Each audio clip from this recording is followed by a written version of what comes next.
देखो ये chapter number 1 electric field का क्वेश्चन नंबर 5। दो समरूप गोलाकार चालक बी व सी समान आवेश से आवेशित है। पहला गोला ये है, दूसरा ये बी है, ये सी है तथा परस्पर एफ बल से प्रतिकर्षित करते हैं। कितने बल से? एफ बल से एक दूसरे को क्या कर रहे हैं? प्रतिकर्षित कर रहे हैं। जबकि उनको परस्पर कुछ दूरी पर रख दिया जाता है, यानी इनके बीच में दूरी मानता हूं कि आर है। यदि तीसरा गोलाकार चालक, देखो पहले एफ निकालते हैं। एफ बराबर कूलाम के नियम से देखो, एफ बराबर के क्यू स्क्वायर बटे आर स्क्वायर। इसके ऊपर भी आवेश कितना है? क्यू, और इसके ऊपर भी आवेश कितना है?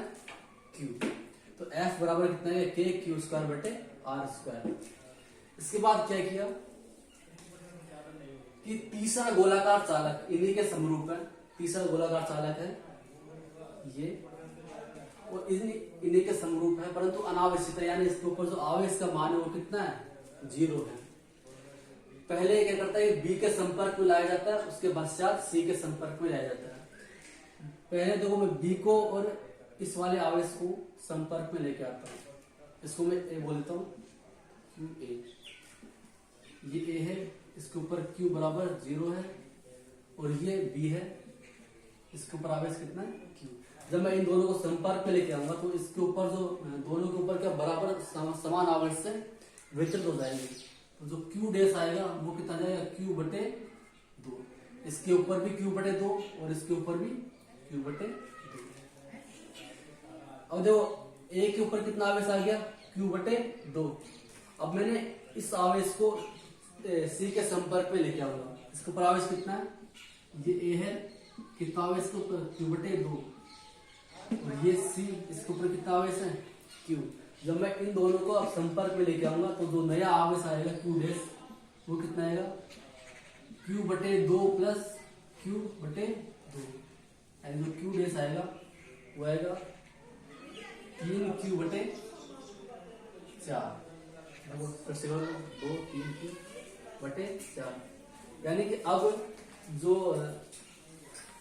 ए के ऊपर आवेश है तो वही आवेश किसके ऊपर है? सी के ऊपर आवेश है। ए के ऊपर और सी के ऊपर आवेश कितना है? 3 क्यू बटे 4। और यहां से बी के ऊपर आवेश कितना है? बी के ऊपर आवेश कितना आया था? क्यू बटे 2।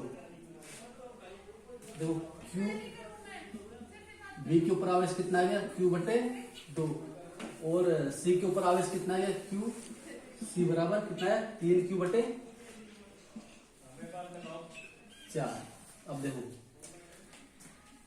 ये बी आवेश है, इसके ऊपर आवेश है क्यू बटे 2। यहां से आर दूरी पे दूसरा आवेश है सी, इसके ऊपर आवेश है 3 क्यू बटे 4। अब ये दोनों आवेश एक दूसरे को क्या करेंगे? प्रतिकर्षित करेंगे। वो एफ डैश बराबर कितना हो जाएगा? के क्यू बटे 2 इंटू 3 क्यू बटे 4 बटे आर स्क्वायर।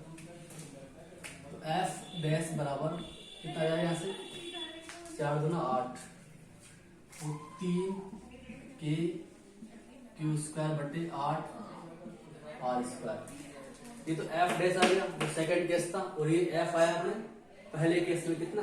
के क्यू स्क्वायर बटे आर स्क्वायर।